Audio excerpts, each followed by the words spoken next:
एक टर्मिनोलॉजी है साइकोलॉजिकली जिसको हम इस्तेमाल करते हैं, उस टर्मिनोलॉजी का नाम है USP. USP. Come on, make it louder with me. Repeat it with me. What I'm talking about?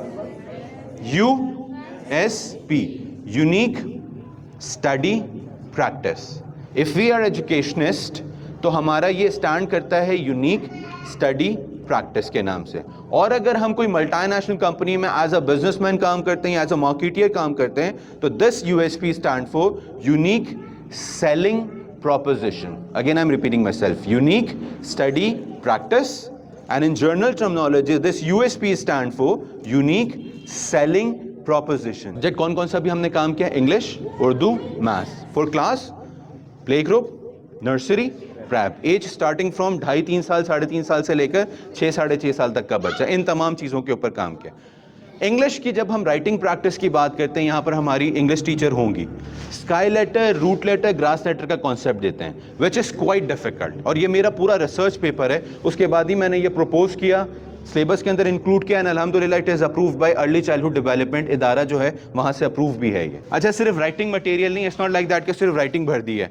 वो तमाम जितना भी उस एज की रिक्वायरमेंट है, लाइफ स्किल्स, तमाम का तमाम जो सिलेबस रिक्वायरमेंट है, वो सारा का सारा सिलेबस के अंदर मौजूद है. इस पेज को अभी नहीं देखना, पहले इस पेज को देखो. Now have a look in detail about that page.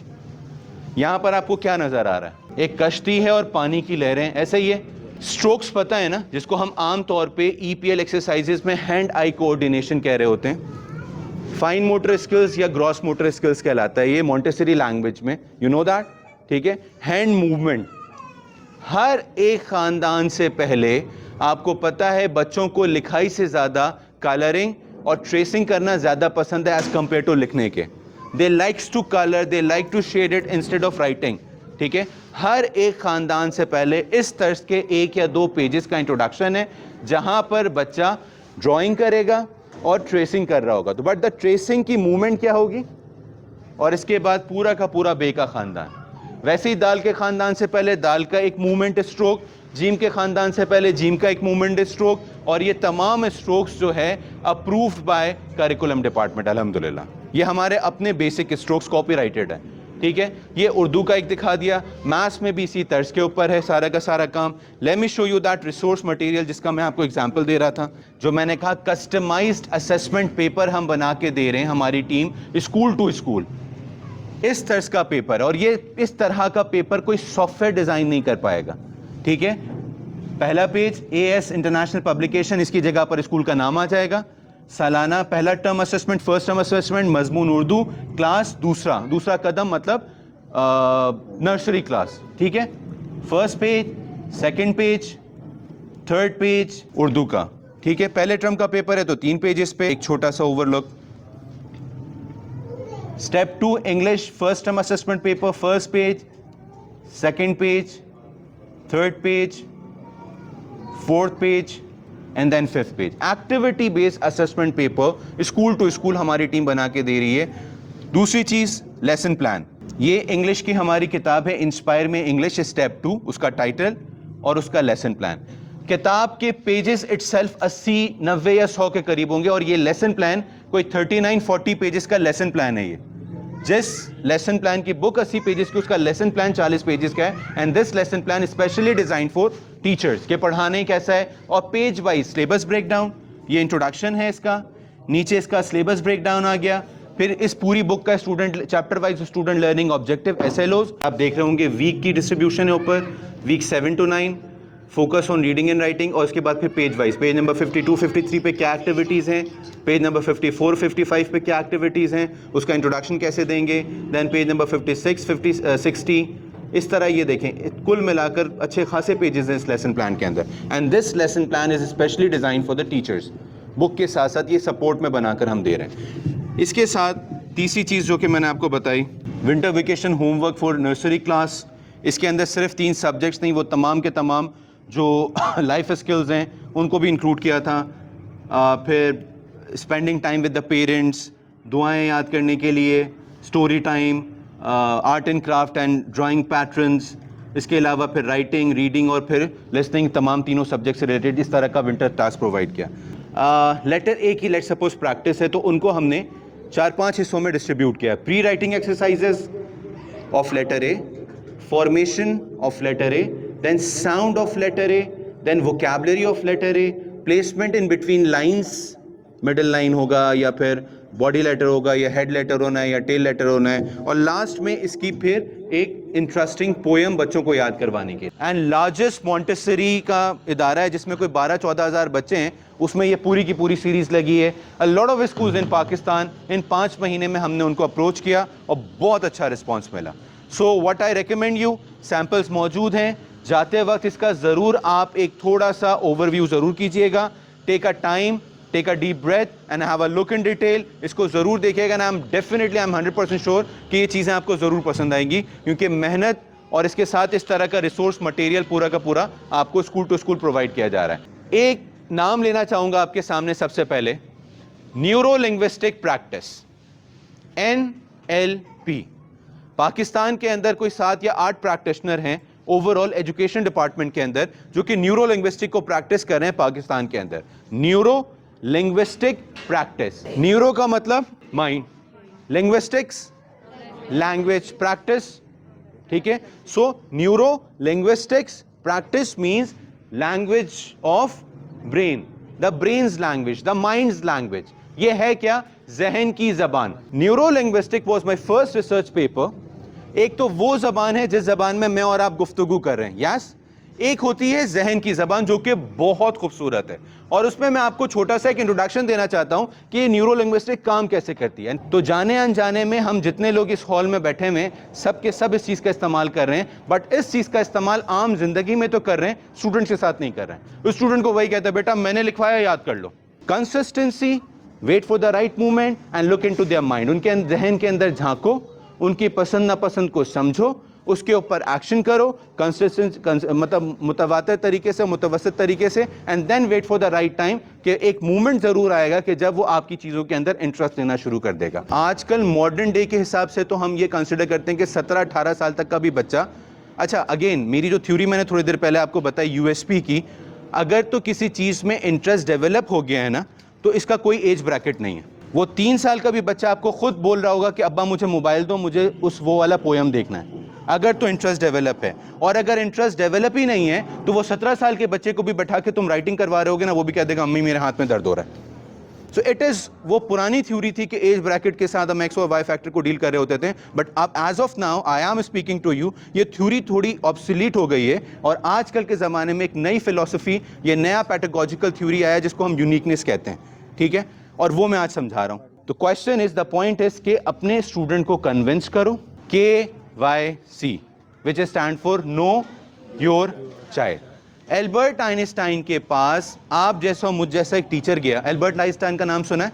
हमने तो अपनी किताबों में इसको पढ़ा है रिलेटिविटी थ्योरी तक, E=mc² वाली जो थ्योरी पढ़ी थी हमने फिजिक्स में, उस हद तक सुना है। लेकिन इसके अलावा ये बहुत बड़ा इंटेलेक्चुअल था, कई सारी किताबें लिखी हैं, कई सारी थ्योरी प्रपोज की है इस बंदे ने। एक थ्योरी इसकी ये KYC वाली भी थी जो मैं आपके सामने डिस्कस करने लगा। मुझ जैसा और आप जैसा टीचर गया उस ज़माने में, पुराने ज़माने में, और एल्बर्ट से पूछता है कि बताओ क्लास में बैठा हुआ जो बच्चा है ना, उनमें आपस में कितना फ़र्क है। तो एल्बर्ट आइंस्टाइन ने कोई डिटेल जवाब नहीं दिया, बल्कि 3 नाम लिए। नाम सुनना ज़रा। पहला नाम लिया उसने एलिफेंट, दूसरा नाम लिया उसने मंकी बंदर, और तीसरा नाम लिया उसने फिश मछली। एल्बर्ट आगे कहता है कि जितने आपस में ये तीनों मुख्तलिफ हैं, हमारी क्लास में बैठा हुआ बच्चा भी आपस में इतना ही मुख्तलिफ है। अब now compare these 3 species, elephant और फिश में कितना फ़र्क है, ज़मीन और आसमान का। और अकॉर्डिंग टू एल्बर्ट आइंस्टाइन हमारे क्लास में बैठे हुए 2 बच्चों के दरमियान भी इतना ही बड़ा फ़र्क है। कैसे भाई? आगे कहता है वो कि आप एज अ टीचर इन 3 बच्चों को पढ़ाने जा रहे हैं, जिनमें से पहले का नाम, दूसरे का नाम, तीसरे का नाम, और जाके टीचर उनको कहता है कि come on children, go and climb the tree, जाओ दरख्त के ऊपर चढ़ जाओ। तो बताओ हाथी चढ़ पाएगा? और आगे से क्या कहेगा टीचर? कुछ नहीं आता इसको, हाथी नहीं गधा है, डफर है, मैंने कहा और बात नहीं मान रहा है। मंकी चढ़ पाएगा? हाय कितना प्यारा बच्चा है, fast learner of my classroom. मछली चढ़ पाएगी? कुछ आता जाता है नहीं, माँ बाप ने ऐसे भिजा दिया इसको, सीखा वीखा कुछ है नहीं। So according to Albert Einstein बच्चों में प्रॉब्लम नहीं है, problem was in the instruction, and that is why he proposed the theory जिसका नाम रखा गया YC, यानी कि know your child first and then teach according. पहले अपने बच्चों को जानो, समझो और उसके बाद पढ़ाना शुरू करो। ये मैं कोई नई बात नहीं बता रहा, I am not telling you something very exciting and very new thing. ये काम आप एडमिशन लेने से पहले करते हैं। So let me show you the table, और मैं चाहूंगा वो टेबल आप जल्दी से अपने पास ड्रॉ कर लें, और अगर ड्रॉ नहीं कर सकते, if you have mobile phone, take a picture, click a picture, so it could we can save a lot of time. जब सेशन स्टार्ट होगा तो हर क्लास की किसी एक टीचर को आप नॉमिनेट करेंगे टू प्रिपेयर दिस KYC। सारे टीचर्स इन्वॉल्व नहीं होंगे। In every single class one teacher will be involved in this activity, not all the teachers. Abdul Waheed साहब स्कूल के प्रिंसिपल हैं, क्लास 1 में दानिश पढ़ाता है, और भी बहुत सारे टीचर्स पढ़ाते हैं, लेकिन अब्दुल वहीद साहब ने एज अ प्रिंसिपल क्लास 1 की KYC शीट प्रिपेयर करने के लिए किसकी ड्यूटी लगाई? दानिश की। क्लास 2 में अहमद की, क्लास 3 में सारा की, क्लास 4 में फातिमा की। यानी कि हर क्लास से कोई एक टीचर इन्वॉल्व होगा, सारे टीचर्स इन्वॉल्व नहीं होंगे। यहां तक बात समझ में आ गई? और कब ये शीट प्रिपेयर करेंगे? जब आपका सेशन स्टार्ट होता है। शुरू के दिनों में जब बच्चा आता है, नया नया पहले दूसरे दिन होते हैं, तो आते ही साथ पढ़ाना शुरू तो नहीं करते हैं। इन दिनों को हम कहते हैं तारुफ दिन, इंट्रोडक्टरी डेज। ठीक है, कुछ बच्चों का सिलेबस कंप्लीट नहीं होता है, बच्चों की तादाद पूरी नहीं होती है, तो we have to wait at least 3 से 4 दिन का इंतजार, इंट्रोडक्शन, क्लास के एटमॉस्फेयर से मानूस करना। इसमें नया एडमिशन भी होगा, कुछ पुराने बच्चे KG2 से या फिर प्रेप क्लास से भी आए होंगे। तो मैं हर क्लास में जब बात कर रहा हूँ तो दोनों तरह के स्टूडेंट्स इसमें डील कर रहे होंगे, न्यू स्टूडेंट भी, पुराने स्टूडेंट भी। बट मैं इस बच्चों को तो पहली दफ़ा पढ़ाने जा रहा हूँ ना। Being a Danish, being a teacher of class 1, मेरे लिए तो तमाम बच्चे पहली दफ़ा ही हैं, चाहे इसमें न्यू एडमिशन वाले हो या प्रीवियस स्टूडेंट या पिछले साल वाले क्यों ना हो। बट फॉर मी और for this class every single student is new. Yes, इस एज लेवल या इस क्लास लेवल के लिए। साल का पहला दिन, मेरे हाथ में शीट है। कौन सी शीट? पहला column roll number, self explanatory है, बताने की जरूरत नहीं है। आप रोल नंबर असाइन करते हैं या GR नंबर असाइन करते हैं, वो स्कूल की पॉलिसी के ऊपर डिपेंड करता है। Second column name of the student, किसके नाम आ जाएंगे? Roll number 1 Danish, roll number 2 Abdul Hafeez, roll number 3 सारा। जैसे अटेंडेंस शीट बनती है, ये 2 कॉलम भी भर लोगे आप। डन। उसके बाद पढ़ना जरा क्या लिखा है? Understanding, previous knowledge, listening, speaking, reading, writing. So we have set of कुल मिलाकर 6 स्किल का सेट दानिश ने यहाँ पर डिस्प्ले किया है, विच मे चेंज अकॉर्डिंगली। ऐसा जरूरी नहीं कि ये लिखा है तो यही होएगा, आप इसको अपने हिसाब से इन स्किल्स के जो फैक्टर्स हैं इनको चाहो तो चेंज भी कर सकते हो। But here what I am recommending, पहला क्या है? अंडरस्टैंडिंग, दूसरा क्या है? प्रीवियस नॉलेज, तीसरा क्या है? लिसनिंग, चौथा क्या है? पांचवा क्या है? And the last one is, इन 6 को मिलाकर हम कहते हैं बेसिक लर्निंग स्किल्स। क्या कहते हैं? And why only these 6, why not something else? वजह यह है कि जो 6 स्किल्स आपके सामने डिस्प्ले हैं, आप चाहे कोई सी भी क्लास पढ़ा रहे हो, आप चाहे कोई सा भी सब्जेक्ट पढ़ा रहे हो, कुल मिलाकर ये 6 काम आप हर सब्जेक्ट हर क्लास में इंप्लीमेंट कर रहे होते हैं। Whether I am teaching in English, ये 6 काम मैं करूंगा। आप चाहे उर्दू पढ़ा रहे हो, reading, writing, previous knowledge, understanding Urdu में भी है। सर चाहे इस्लामियात पढ़ा रहे हैं, इस्लामियात में भी ये 6 काम इन्वॉल्व हैं। सर चाहे साइंस पढ़ा रहे हैं, साइंस में भी टॉपिक अलग हो सकता है, लेकिन काम, प्रैक्टिस या स्किल्स यही 6 रहने हैं। एम आई राइट और wrong? That is why these skills are known as basic learning skills. क्या कहलाते हैं? Basic learning skills for all subject, for all the classes, depending on the nature of the class. दुनिया में सबसे सस्ता, सबसे अच्छा, सबसे मौसर और सबसे टिकाऊ तरीका है ये किसी के जहन के अंदर झांकने का, बाय डूइंग अ कॉन्वर्जेशन और बाय ऑब्जर्विंग हिम। यस और no?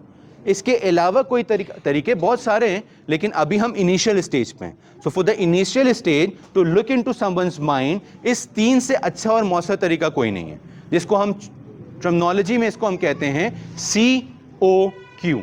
C stand for communication, O stand for observation and Q stand for question. Question, observation, communication. आम जबान में इंटरैक्ट करना। जब तक किसी के साथ इंटरैक्शन नहीं होएगी, उस वक्त तक आप उसको समझ नहीं पाते। ये तो हमारा दीन भी और हमारा कल्चर भी और हमारे बड़े बुजुर्ग भी कहते हैं ना, किसी को अच्छे से जानना है तो उसके साथ दस्तरखान, उससे भी अच्छा जानना है तो उसके साथ सफ़र, है ना। और सफ़र में थोड़ी ना कि जिप लॉक करके बैठे हुए हो गए। सफ़र करना मतलब टाइम स्पेंड करना, और टाइम स्पेंड करना मतलब एक दूसरे को जानना, सवालात पूछना, बातचीत करना, ऑब्जर्व करना. यस और no? If you want to look someone's mind, go and ask the question, do the conversation and observe them. So just have an idea कि बच्चा मुझे रिस्पॉन्स कैसे दे. पहला दिन है, इतना अच्छा शायद रिस्पॉन्स दे भी ना, डरा हुआ हो, सहमा हुआ हो, नया इन्वायरमेंट है. But again I am repeating my self, something is better than nothing. Javeria maths पढ़ा रही है, क्लास 1 का एक बच्चा जिसको जवेरिया मैथ्स पढ़ा रही है, इसी क्लास 1 के बच्चे को दानिश इंग्लिश पढ़ा रहे, इसी 1 क्लास के बच्चे को फरमीन उर्दू पढ़ा रही है. हम चारों अपनी पूरी ताकत लगा रहे हैं, लेकिन बच्चा आगे क्यों नहीं बढ़ा? क्योंकि सिमत एक नहीं है. तो ये केवाईसी शीट का सबसे बड़ा फायदा क्या है कि ये केवाईसी शीट आपको एक सिम देगी. प्रिंसिपल साहब बुलाएंगे, आपको नजर आ जाएगा कि 12 बच्चे इस क्लास में, या 10 बच्चे या 20 बच्चे, इनमें ज्यादातर बच्चों की प्रॉब्लम क्या है. लेट्स सपोज स्पीकिंग है या रीडिंग है, तो सर ने इंस्ट्रक्शन दे दी कि इस पूरे टेन्योर में 1 महीने का या 2 महीने का या टर्म वाइज आप तमाम टीचर्स सब्जेक्ट अपना अपना पढ़ाएंगे, लेकिन राइटिंग प्रैक्टिस की ज्यादा आप इन्वॉल्वमेंट करवाएंगे. इंग्लिश तुम दानिश इंग्लिश पढ़ाओगे, लेकिन राइटिंग कॉम्प्रिहेंशन ज्यादा. फरमीन तुम उर्दू पढ़ाओगी, लेकिन राइटिंग की प्रैक्टिस ज्यादा, लिखाई की प्रैक्टिस ज्यादा. सारा तुम साइंस पढ़ाओगी, लेकिन राइटिंग कॉम्प्रिहेंशन उसमें ज्यादा. तो सारे टीचर्स सब्जेक्ट अपना अपना पढ़ाएंगे, लेकिन practice of SIM, direction of that practice will remain same. सबसे पहला और सबसे बड़ा फायदा इस केवाईसी से आपको सिम्त नजर आएगी. समझे? दूसरा फायदा, हर बच्चा आपको अलग अलग नजर आएगा. हाथी अलग, मंकी अलग. इनकी रीडिंग बहुत अच्छी होगी, 10 में से 9 मिले होंगे. हो सकता है इनके बिल्कुल बराबर में एक ऐसा बच्चा बैठा होगा जिसको रीडिंग ही नहीं आती, उसको 10 में से 0 मिला हुआ होगा.